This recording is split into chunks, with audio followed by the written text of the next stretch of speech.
Speeding. Speeding. Speeding. 5, 4, 3, 2, 1. The world is changing faster than ever.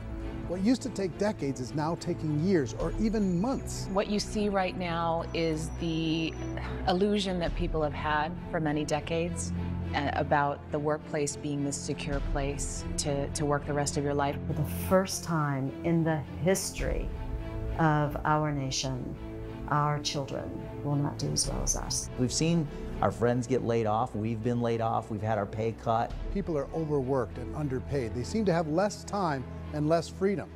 They live under constant pressure. This is going to be forced. And so even if your employer loves you, they may have to cut you. There's something wrong that on Monday morning, the heart attack rate increases by 35%. Technology is accelerating, job security is declining. It just doesn't seem like the old models of making a living are as reliable as they used to be. Every aspect of our lives, there's a better way out there, but we're still doing it the old way. We live in the greatest country on the planet, and there are a lot of people sitting around complaining and being cynical. Like everyone's whining about this old model, and I'm like, why don't you leave it? Look at all this over here. Look at all this opportunity. Since so much of our lives revolve around our work and the way we make our living, many people are thinking there just has to be a better way. The biggest challenge facing our world today is not making money, is what are we going to do with all the displaced, unemployed people? People are afraid that they're going to make the wrong decision. People are afraid of the unknown. People are afraid that maybe I don't have the skills. Hey, sports fans, industrial age is over. It's dead. It's dying. That's why going to school to get a job is an obsolete idea. A steady paycheck is an industrial age idea.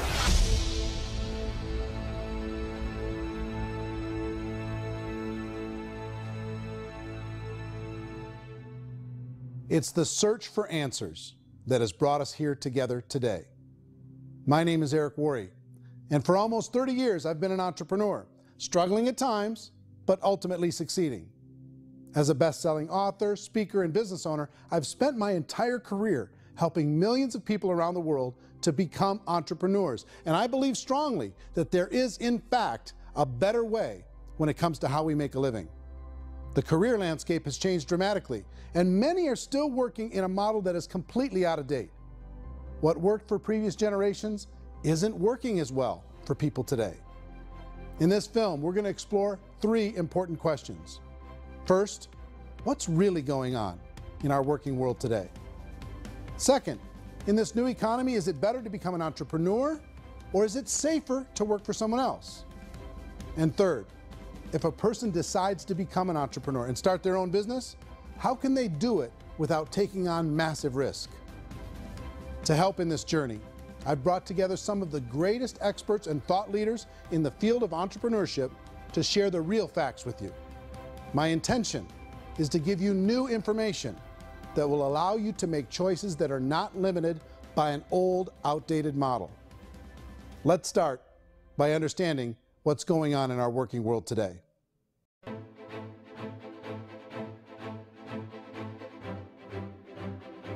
Let's look at unemployment. 30–40% of the people are honestly not working, but would be working. What our government does is if you haven't found a job in 6 months, we don't call you unemployed. We pretend you dropped out of the labor force. I've often said that unemployment, particularly structural unemployment, that's unemployment due to technological changes, is the first sign of economic growth. Think of it, 10 people live on an island. They go out every day and fish. One day, new technology shows up. A missionary brings them a net. Now, using the net, one pilots the boat, one throws the net. 2 fishermen can do all the work 10 used to. That's a 500% increase in productivity, 2 doing the work of 10, in one day. You don't have to learn a lot to learn how to throw a net instead of throw a fishing line. The island's got a big problem, 80% unemployment. But the island still has all the wealth of the fish because the 2 people produce as much fish as 10 did. Now, of course, looking back in history, these changes used to take thousands of years. And during that time, we went into farming and transportation. Some of us became doctors and some teachers and lawyers, and we developed all these new professions and new manufacturing jobs. Today, these changes are occurring literally in one day when a new technological advance occurs, and we don't have the social structures to deal with it or to retrain the unemployed people. So one of the things that I think is interesting as I travel across the country and really travel around the world is the way that we work and the way we get paid for work is changing pretty dramatically.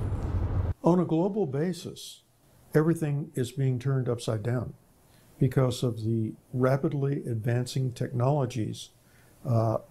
They are eliminating many jobs, and we have been left with many people not prepared for the jobs that exist. A lot of demand in public companies was to squeeze out all the fat and to get just as much margin as we possibly could, and fat equals humans. So this idea of job security in information age is so obsolete, but it's still taught inside our school system, and that's where the problem starts. There's no financial education in the school system, and people are still trained to be employees to work for that paycheck. This is a chart on the middle class. What's happening in the middle class, those that went to school, their incomes have been coming down for years. And parents still say to their kids, go to school, get a job. Now what happens to all those middle class people who are dropping off the ends of the chart? Well, they become what's called working poor. And this is what happens to working poor. But they say poverty is ending. Well, poverty may be ending, but working poverty is going up. And this is food stamp usage. So food stamp usage in America is going through the roof right now, because people cannot earn what they call a living wage. Most people have experienced financial pressures that I think are probably greater than they have been in the past. If you're not working for yourself, then it's going to be a pretty hard road for a lot of people. Today, if you're going to control your future, the 40-40 plan is gone, where you can graduate from college and get a job and work for 40 hours a week for 40 years. That day is gone. So some of these charts actually tell you what's going on. And this is a really interesting one, you know. People are going back to school because if I go back to school, I'll get a nice job. But this is what's happening to, it's called Sallie Mae, which is the student loan guys. Student loan is going through the roof. It's now over $1 trillion, and student loan debt is worse than credit card debt. So when people stopped using credit card, the government got people into student loan debt. And the problem with student loan debt is you can never be forgiven. See, with credit card debt, you can declare bankruptcy and all's forgiven. But student loan debt, you can declare bankruptcy, you still owe it. It's the worst of all debt. But this is the next picture. Look at this chart here. This is what's happening to wages of college graduates. It's going down. So you go to college, you rack up all this debt, but you earn less money. Now, that's not that intelligent. Average person who's been working a lifetime in America today is ending their lifetime at 65 with about $41,000 in assets. They earned just enough to survive. I think in the United States we have something like 17 trillion in debt. That's just the federal government debt. We got another 2 in municipal and in other, let's call it almost 20 trillion government. We've got 40 trillion in private debt. That comes up to close to 60 trillion. When you then add something we never had before, what you were talking about, when we look at the unfunded portion of Social Security and primarily Medicare, Medicaid, that, at the most conservative estimates from outside firms, Kleiner Perkins, 67 trillion and growing. That's more than all our other debt. There's less conservative estimates that say it's 84 trillion or higher. I added up conservatively $127 trillion in total debt. Debt is a financial drug. When you take it to excess, it's like taking a drug. Yeah, it makes you feel better, it enhances your performance, but at a huge cost, eventually it kills you. And so that's what happens. We keep doing more and more debt, and you get less and less results, just like a drug, until the debt gets so high that it crushes the whole system. That's where we're at, 8.2 times GDP. You know who I feel sorry for? I feel sorry for the person who dreads going to work, who is sick to their stomach on Monday morning, who hates their alarm clock, who gets a little glimmer of hope on a Wednesday because it's hump day, and says, thank God it's Friday. And they live for those 2 days a week where they get to be themselves and they don't have to be around people they don't like, and they don't have to play the political game in the office, and they don't have to live this half life. The person that works 50 weeks a year just to be able to have the 2 weeks for vacation. And you know what happens to most of them nowadays? They don't have a vacation. They have a staycation. They have time off of work, but they don't get to go where they want to go because they're overextended. They've got all this debt. They got all this situation. They hate their alarm clock. They can't sleep until they're done. They have to spend most of their life in traffic. I feel sorry for that group of people because there's a better way. They just don't know it. I see this really interesting attempt at rugged individuality in a 6x8 rectangle. And I feel like you're all the same, except for the little push pins of the pictures. There's different pictures. Yours is named Jenny and his is named Sujara, but it's the same people. And this is how they are, and they're just like the zombies, and there's no joy in there, there's no fun. There's always like the wacky woman who decorates her cubicle, and that's the most she can do there. You got to give her credits, right? The wacky cubicle woman. The basis for their life is worry. I'm worried, you know, maybe I'll get fired. I'm worried maybe my company will go out of business. I'm worried I can't keep spinning the plates on paying the bills. I'm worried about how do I send my kids to college. I'm worried, what if the transmission of my car breaks? That's, you know, 2 or 3, I can't fix it. People live in a sea of worry, and it eats at them. Those signs that people held up during the Depression didn't say looking for gainful employment in a cubicle. It said looking for work. Work is what we're looking for. Job is just a unit of measurement. Work is what we're going after.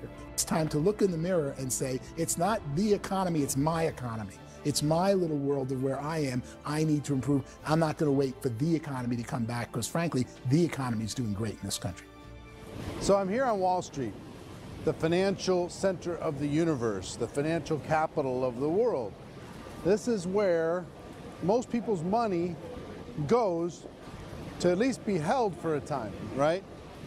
With interest rates in banks being effectively zero, and many experts are predicting it's going to stay at zero for the next 10, 20, even 30 years, people feel like they don't have any choice but to put their future into equities, to put their future into the hands of other people on this stock market, and hope that the stock market goes up, hope that the stocks that their advisors pick or that they pick goes up. That's one way to go, I guess. It's my personal belief that if you put your future into the hands of yourself, in other words, you have earning power by yourself, I think you're a better investment than these guys. I think you controlling your future is a better option than handing over your retirement to these guys. The average household income in the United States is approximately $50,000 a year, what they call the middle class. To reach the top 25% of income earners, you'd need to earn at least $90,000 a year. To reach the top 10% would be a household income of $140,000, the top 5%, $190,000, and to be in the top 1%, you'd need a combined household income of at least $380,000 a year. So here's the question. What do you think would give you the best chance to move up and get to the top 10%, the top 5%, the top 1% or beyond? In my opinion, and in the opinion of many, many experts, the answer is to become an entrepreneur, to become your own boss. I think you have to be a business owner. I can't, the only time I ever say to someone it'd be great to be an employee is when they've already told me they've surrendered. I only tell people who are wounded spiritually that they should be an employee. And it's that feeling that you get when you pick up the backpack off the little Cub Scout and say, "Don't worry, little guy, we'll get you back to the camp." You know, it is in no way a kindness when I tell someone they'd be a great employee. The other status symbol really increasingly is lifestyle. And people can own their own business, maybe even work out of their house. That, I tell you, people admire that, like, gosh, I wish I could do that. The spirit of the entrepreneur is to be a risk taker and to be resourceful and unstoppable and to have a vision of yourself beyond where you are and not willing to settle for life as it is. You think about the great entrepreneurs, they're visionary, they have heart, they're willing to do today what others won't so they can do tomorrow what others can't. Personally, I don't think of the new economy, the old economy. I create my own economy. The entrepreneur's in control. I decide what the economy is going to be like. In the world of entrepreneurship, there are no limits. you can make as much as you want, depending on how much you want to work and how smart you are and how great a team you put together. There's no more lifetime rewarding business than being an entrepreneur. Why in America, where anyone could be anything, would people want to give up their freedom and become effectively a modern-day slave, told shut up and be here every morning at 7:30, leave at 5:30, and do what I tell you? If people decide to become an entrepreneur and work for themselves, they have some traditional options, but they're riskier than you might think. Any kind of a retail business, retail build-outs, is extremely expensive.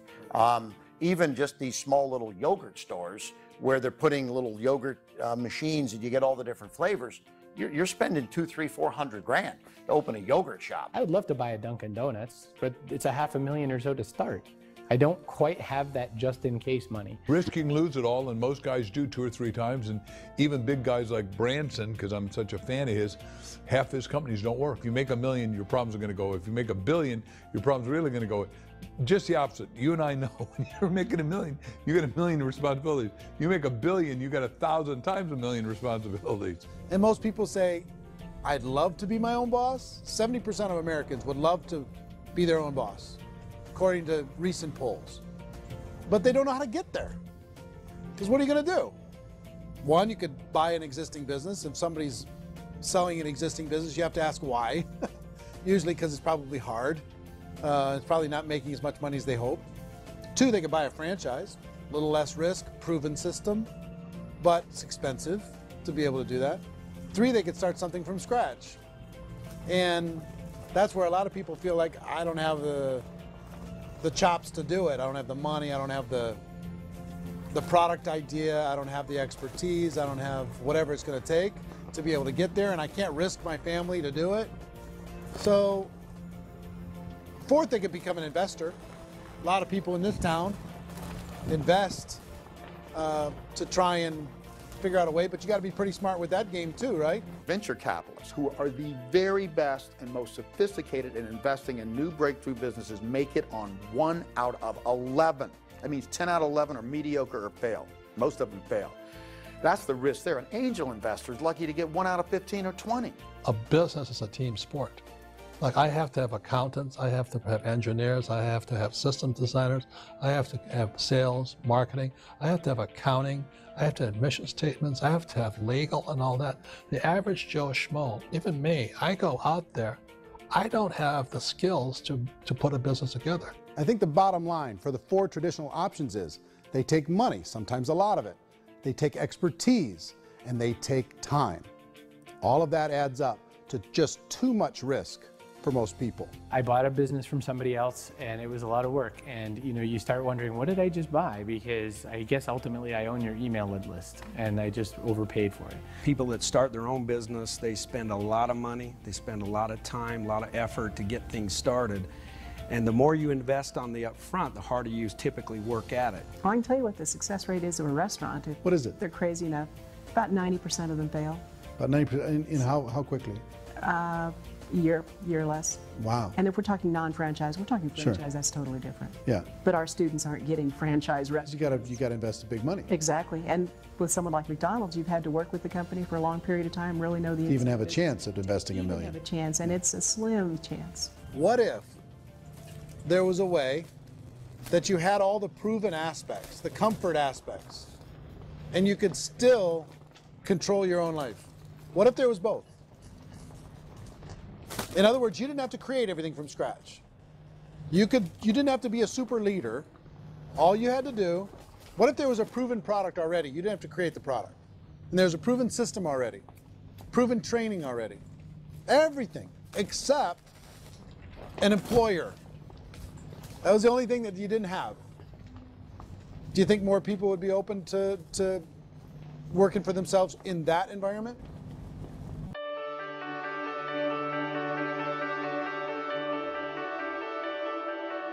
In our search for a better way to make a living, we've come to the conclusion that becoming an entrepreneur is actually safer than being an employee. And through our look at the entrepreneurial options, one particular path kept coming up from expert after expert. And I think most people will find it surprising because it's certainly a non-traditional business model. That model is for people to start their own business and become an entrepreneur through the creation of a network marketing business. Some people call it direct selling because the product is being sold directly from the manufacturer to the end consumer, cutting out the middlemen. Other people call it multi-level marketing, or MLM, because there are multiple levels of commissions paid. The most common term today is network marketing, because network marketing best describes using a large group of independent distributors, independent entrepreneurs, to move a product or service more efficiently. So my friend here, Donald Trump, and I, we always write about the network marketing industry. And the reason we support the network marketing industry is because it really is a business school for entrepreneurs. Because most people come out of school looking for a paycheck. Oh, that's terrible. I went to network marketing like that. I think if it didn't exist, we should invent it. It is that good. I think direct selling is a great way to do business today. It's very easy to get into that industry, and you can be self-employed, be, in effect, an entrepreneur. When we see multi-billionaires adding network marketing companies to their portfolio of companies, that would be a clue. When we see people who are very famous authors and very famous business people endorsing the industry, that would be a clue. These network marketing companies aren't $50 million companies. They're billions and billions of dollars. They lead the stock market. They're major companies. When we're going to get it? You know, and you're going to school to work for a paycheck, but if you want to be rich, be an entrepreneur, and network marketing gives you the spirit to be an entrepreneur. A traditional company will spend up to 50% of their total revenue on marketing. Network marketing companies use a different approach.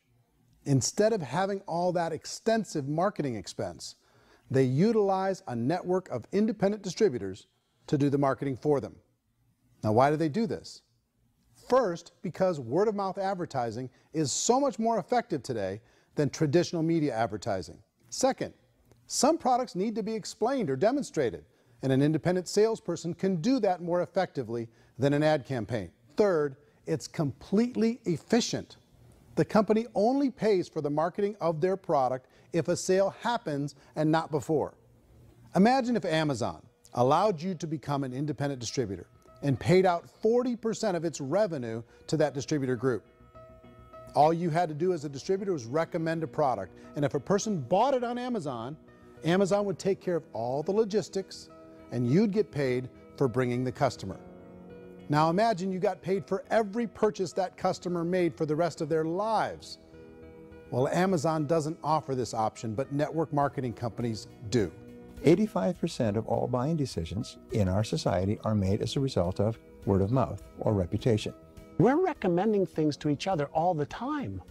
You know, who's your dentist? Who's your doctor? Who's your lawyer? What detergent, are you using? What legal system are you using? What product are you using? We're talking to each other about the things that we love anyway. When you go into a big box retailer, you're lucky if the clerk looks you in the eye, much less gives you any detailed or accurate information about what you're purchasing. So of course, this personal information, this education coming from a friend, a neighbor, a relative, or even a stranger, but one who has experience with the product is extraordinarily valuable. As a matter of fact, network marketing can educate consumers probably better than any other form of marketing. It certainly can do better than advertising, because advertising usually has a certain hype to it, and you can only get limited information. So, network marketing trumps advertising. If you were a typical sales company and you wanted to sell $1 million a month worth of product, you might go find 100 superstar salespeople. The quota would be $10,000 a month. So network marketing as a distribution system just flips the numbers. So we use 10,000 happy, raving fans of a particular product, and we don't concern ourselves so much with how much product each one of them individually sells. If they sell just $100 or $200 a month, and there's 10,000 of them, you're selling $1 million to $2 million a month worth of product. And that's the best way I can explain how network marketing works. This is the marketing arm of the company. There's not money being wasted on bricks and mortar. There's not money being wasted on inventory that's sitting stagnant somewhere. There's not of employees standing around that don't have customers. These are people that are going to connect with customers. These companies allow people to become independent distributors for extremely low cost and with no minimum time or sales quota. Essentially, they own their own business and can provide as much or as little sales as they choose. In other words, the distributor gets all the benefits of traditional business ownership without the risk. The advantage of network marketing is the ease of entry, the low risk, and the low startup cost, because almost everything else has very high risk. You can get in for a minimal investment. You're buying into a system that's already been proven, products or services that have been proven to work. The keys to network marketing is providing an opportunity for the masses to get involved, providing an opportunity for the average person who doesn't have the resources to start their own business. All of this so far is fairly straightforward, but network marketing offers another benefit, and it's this benefit that makes it so interesting for entrepreneurs. Network marketing allows a distributor to build their own network of other distributors and then compensates them on the sales created by that entire group. Direct selling is, at its base, very simple. It's the sale of a product or service to an individual on a face-to-face, one-on-one basis, just the way we're talking right now.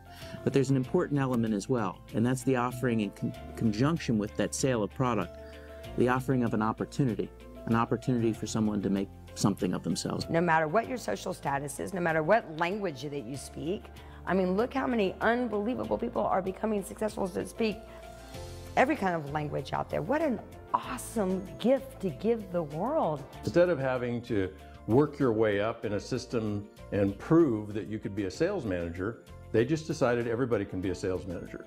Everybody gets to build a sales team from day one. And so what that brought into the system of growth as a direct selling company is the concept of compounding or geometric progression. Because now you can actually grow a sales force very quickly because everybody is enrolling people in their own sales force. People who are like, oh, this is weird, I'm building a sales team, or what do you think you do at a regular company? How do you think a regular company works? Network marketing is the only industry that doesn't say your past determines your future. It looks at your past and says, okay, now what can we train you to do so you can have a great future? Every other employer out there wants to exploit you for what you already know, not teach you something new. Network marketing has the potential to save the United States and the world because it's going to teach people not to be employees, but to be entrepreneurs.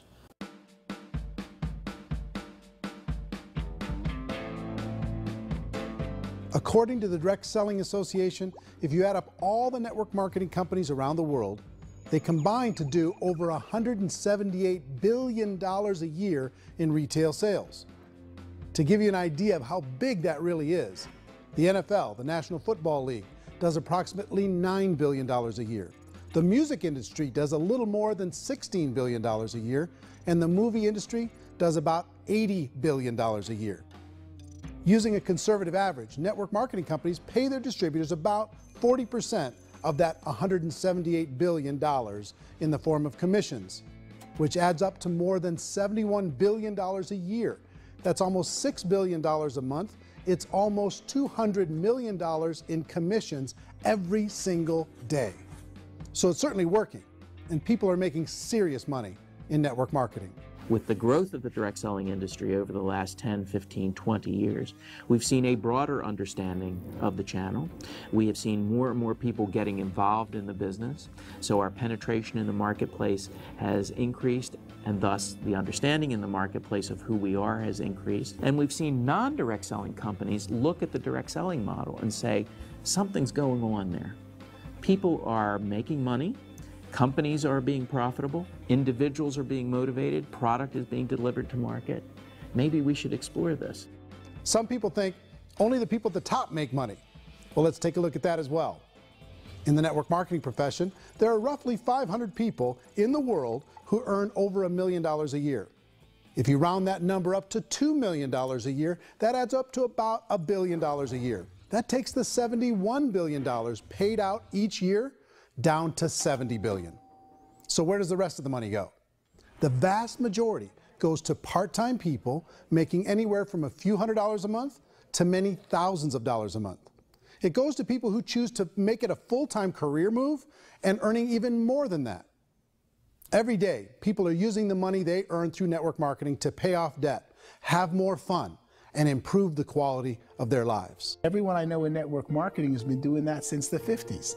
They go to work when they want to go to work. They stop working when they want to take time with their children to have a leisurely breakfast and discuss issues and driving to school. They go back to work when they get home, wherever they're working out of. The biggest thing that I've seen is people that have become much happier in their life. MLM has probably made more millionaires of more people in more countries, and I've spoken to them in 67 countries, than any other single form of business, starting from nothing. If they have a choice between working a job for the next 10 years or working a network marketing business for the next 10 years, the result of working the network marketing business will be better. A lot of people within the industry go on and make this a career and do extremely well at it. Network marketing has been nothing but good for everyone I know that's been involved with it because they did it seriously and they played full out and they've been very successful. It's been a constant barrage of success stories and people showing off stuff that they got as a result of it. How many people are involved? Approximately 16 million Americans and 96 million people around the world are currently participating in network marketing. And in a recent poll, 82% of those people report a good, very good, or excellent experience with network marketing. So people are happy.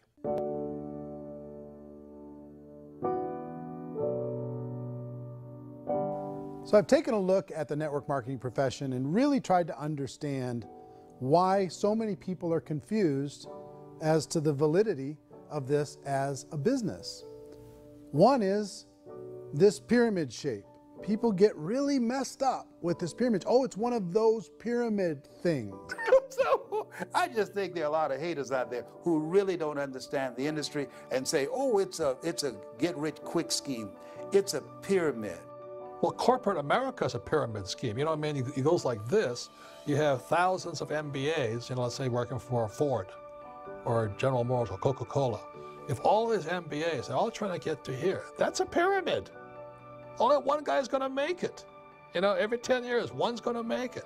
Whereas you look at network marketing, it's like this. So you're here, and your job is to develop other CEOs coming up behind you. So it's an inverse pyramid.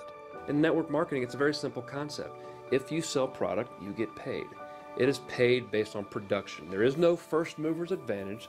There is no investment component where the more somebody spends, the more they're entitled to make. So the two are polar opposites of each other. It doesn't matter what shape the company is or the compensation plan is shaped, whether it's a circle or a pyramid or a triangle or a trapezoid, it doesn't matter. If compensation is coming primarily from recruitment, then you've got a problem.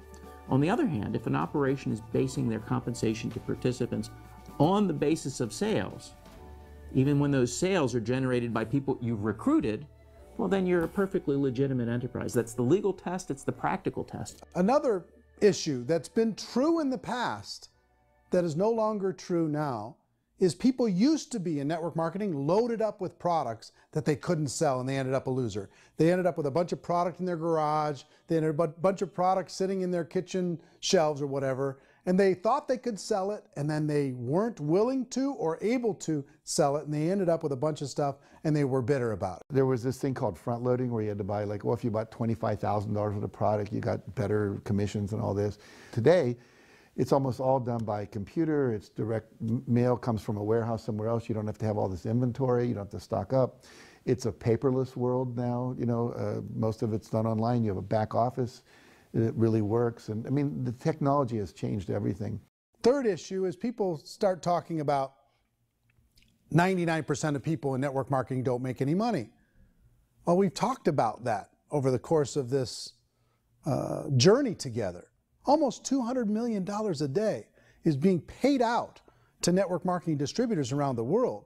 The naysayers, the people who say that it doesn't work, are usually the ones who just don't know how to make it work for themselves. And so they're giving you an opinion, and I tell people, don't confuse people's opinions with expertise, because opinions are free. And don't confuse sincerity with the truth, because people can be sincerely wrong. But here's the reality inside of network marketing.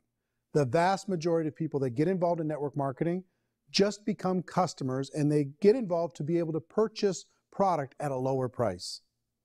If you take Costco as an example, if a person goes into Costco and gets a membership to Costco so they can get a lower price on the product, we don't call that person a loser because they have a bunch of product that they walked out with with a smile on their face. Yet when some people want to take a look at network marketing, they say, well, those people, they're just using the product and they aren't earning an income, so they must be a loser. They're not a loser, they're a happy customer. That's the vast majority of people that are involved in network marketing. Now, a smaller percentage of those people decide to go build a business. They earn $300 a month, $500 a month, $1,000, $2,000. That's the bulk of earnings in network marketing. And then there's the few that really decide to take it serious, really decide to build a large network, really work to make that network very, very productive. And those people make huge amounts of money and there's no cap. What I do as an outside economist, just somebody looking at this industry like any other industry I speak and say, look, what's the realities of this? 1% do incredibly well. 10% generate some additional income at pretty low risk and effort. That's not, and 90% of people roughly end up customers. One thing that I think is real when it comes to people's perceptions about network marketing is people put this, and distributors, I think, involved in network marketing have some responsibility for this. They have sometimes unrealistic claims about the product or about the income. Most people who become distributors, they want the money, they want to be successful, but they don't have the skills. They don't know what to do. And when people don't know what to do and they're in a new business, they're scared. And when they're scared, they panic and desperation kind of sets in. So they think everyone they talk to has to get in. So if I talk to you and you say, well, no, I don't have time to do that, they're like, no, I need you. You have to do this or I won't be successful. So I start clawing on you. I start that desperation. So then I start making claims about the product, which are not appropriate, probably not even true. Or I start saying, oh, let me show you how you can make all this money and you don't have to do anything, Eric. And so you just totally misrepresent the opportunity, and you're clingy with people because you think you need everybody to be successful, and you don't. You know, one of the messages that I try to deliver most forcefully to companies as well as salespeople in direct selling is that you don't have to overpromise. The reality is in network marketing, there's a lot of hard work involved. There's a lot of effort. You're going to have to develop yourself. It's a business like anything else. It's going to take some time, but in my opinion, it's better.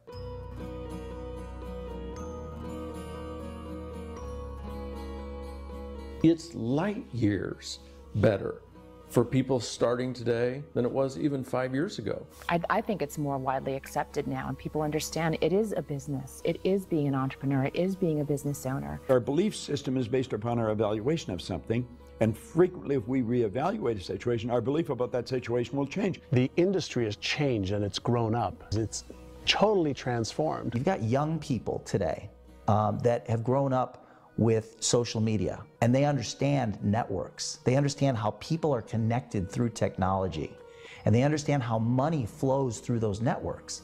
So when they see network marketing, they don't see it the way their parents saw it. And we've all learned, the larger industry that you represent, has all learned from those mistakes and flaws and errors that have happened early on. Early algorithms didn't work the right way. That's all fixed. It's like when they design a computer program, they design the program, then they run it, and then they go back through and they debug it.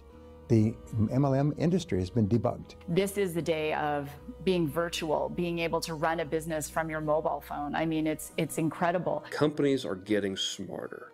They're implementing more consumer protections. They're implementing more compliance training. They're doing more with respect to product research. If you do get involved and you make purchases of inventory, even on a voluntary basis, if you decide that this business is not for you, you can leave and have that inventory repurchased by the company. There's no other business that offers that kind of protection on a voluntary, self-regulatory basis.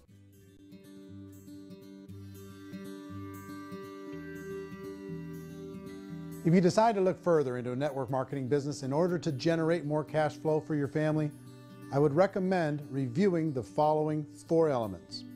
First is the product or service. And on the product or service, I would ask 5 important questions. 1, do you like it? Is it something you would feel comfortable sharing with others?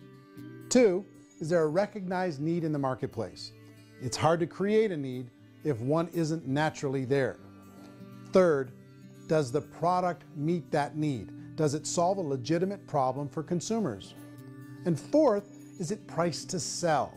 Can it compete in the marketplace? And fifth, is it priced for profit? Is there enough margin for the company and the distributor to be able to generate income for the long term? If you can answer the questions on the product to your satisfaction, the next element to consider is the company itself. Is it well run? Do you believe in the founders or the management team? Do you feel they have what it takes to go all the way? See, it doesn't matter how good the product is if the management can't take care of the company. Good management can change with the times. They can handle adversity. They can make good decisions. Make sure you choose a company that can serve you for a long time. The third element to consider is the compensation plan. And with that, there are three important things to look at. First, a brand new person needs to be able to generate some money fairly quickly. It may be an obvious reason, but you can probably imagine the ripple effect of a distributor getting involved and having even a small victory fast.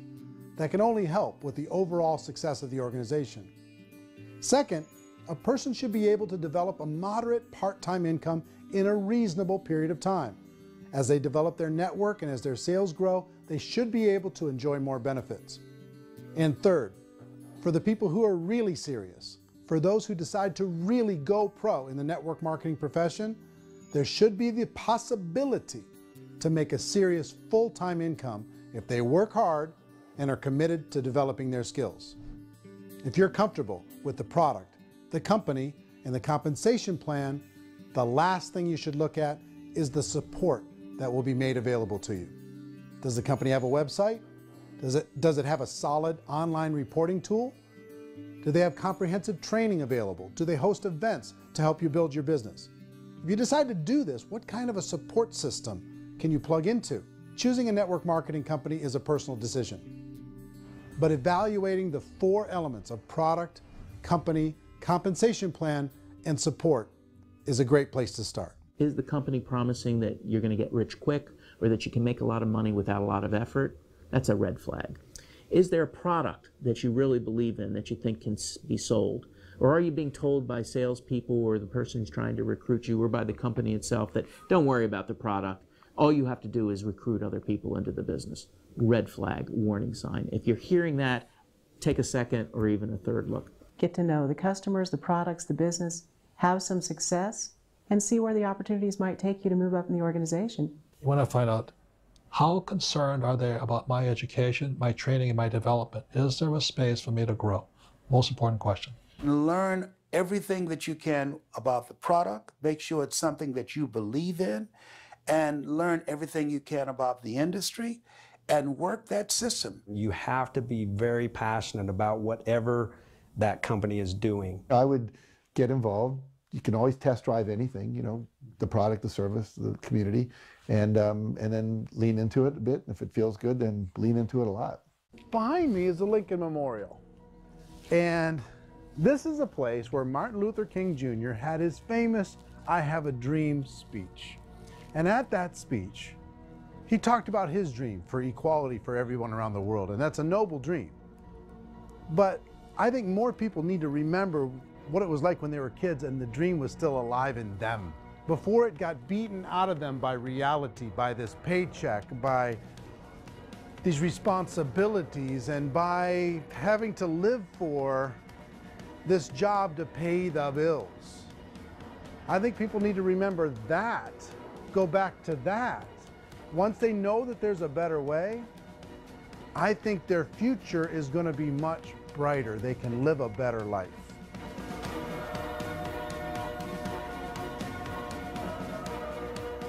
So if you're considering getting involved in a network marketing company, let me offer you just a few pieces of advice. First, network marketing isn't perfect. It's emotional, it's challenging. Like any entrepreneurial venture, it can have its up days and its down days. But if you have an entrepreneurial bone in your body, it's just better. Second, if you're gonna do it, decide to be professional. Decide to go pro. It's better to do that than just be this amateur sticking your toe in the water. Third, as any professional, you're gonna have to learn some new skills. And I promise you, inside of the network marketing profession, they're not too difficult to learn. Fourth, like anything worthwhile, it's gonna take some time. Don't expect that you're going to get to the finish line right out of the gate. And fifth, it's worth it. It's worth it to be able to take charge of your life again. It's worth it to be able to control your own financial situation. It's worth it for the people you're going to be able to spend time with. It's worth it for the things you're going to be able to see and the experiences you're going to be able to experience. It's worth it for the causes you're going to be able to contribute to, the lives you're going to be able to touch, the customers you're going to be able to help, the friendships you're going to be able to develop. I promise you, it's worth it. Remember, most people are searching for answers just like you are. But I do have to tell you the catch to network marketing. If there is a catch, if you want to understand this from an emotional point of view, people say, well, it sounds too good to be true. It's not, it's hard work. But here's the catch. Most people still don't understand it. So you're going to have to endure the loss of social esteem from ignorant people. The uneducated will think less of you. Now, if you can handle that, you're on your way. If that's going to destroy you, you know what? Entrepreneurship in general probably isn't in your future. If you can face that catch, you can become unstoppable. I want everyone to really contemplate this if they're not in network marketing. You're in a job, you probably have a mortgage, you have rent, you have debt, whatever's going on. You're in a prison. You work just hard enough to keep them from firing you, and they pay you just enough to keep you from quitting. Come on! I've been there, done that, and bought that t-shirt. In network marketing, if you run into failure, it's really just a homework lesson for yourself. There's no one to blame. You really have no excuse not to be successful. You just don't. People don't want to hear that, but there's so much available to you. If you want to be a good network marketer, be a student to the people above you, be a fellow traveler to the people on the same level, and be a teacher to those below, and know when it's appropriate to do which. People who are not afraid of asking people to buy things, or not afraid of persuading people with a chance they may say no, these people own the future. Nothing happens until something moves. So you got to go move, you got to go do something, or nothing's going to change in your life. In the beginning, you're going to do a lot of things that you don't get paid for. But as you go down the road, you get paid for a lot of things that you don't do. And your job is to rehabilitate the spirit, the entrepreneur spirit in all of us. You get it back. Either give it a strong yes or a strong no, but no wishy-washy, dilly-dally stuff in the middle. There's dreams and there are nightmares, but I believe that the biggest nightmare of all is when you don't pursue your dream. You're going to see some monumental growth in this profession. It's an exciting, exciting time to be involved with the network marketing profession. The next 10 years, I see just exponential growth. When that tipping point comes, it's not a matter of asking somebody, have you ever heard about network marketing? You're really asking them, which company are you building your wealth in? We are here to fix the world, to improve relationships with other people, to improve other lives. And the real reward comes as an entrepreneur in any level from teaching somebody something and watching them soar. There is no greater reward.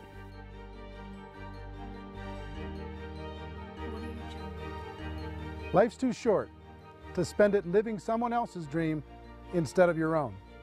It's too short to spend it living at a fraction of your potential. Can being an entrepreneur be a challenge at times? Sure. But here's what you get in exchange. It can be yours. Something that you built, something that you created, something that you made happen. This balloon represents your dream. It represents entrepreneurship. My wish for all of you is that you would reach out and grab it. The choice is up to you.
mention the word scam? Why did you mention the word scam? The only reason it is a scam is because... Oh, that's terrible.